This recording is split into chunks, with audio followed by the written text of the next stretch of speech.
好，來繼續來看澎湖野生的馬糞海膽，每一年的9月，甲過當年的6月禁止獵，7月初1才開放放獵2個月。也毋過永年攏有人會提前來偷獵，今年嘛是同款。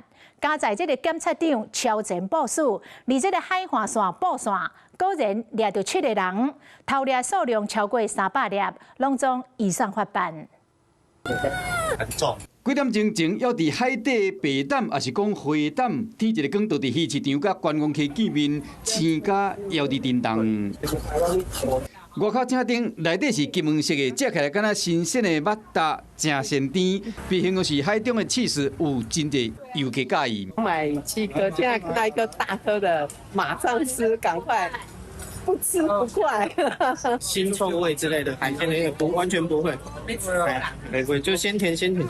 澎湖的白膽真濟遊客介意，關鍵是飽甜鮮甜，佫無臭臭味，毋過獵啊強要坐正去啊。還可以啦，有些地方有，有些地方沒有。比往年來講的話，差了將近快2倍以上。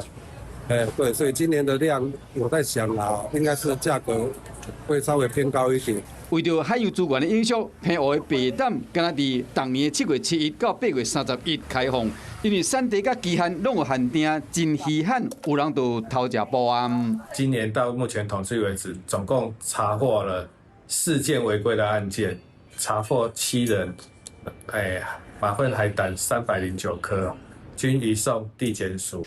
澎湖地檢署除了佇海岸線有叫人去顧嘛，發現講半暝就有人上網絡裡賣，摕到300粒，上細粒的170塊起跳。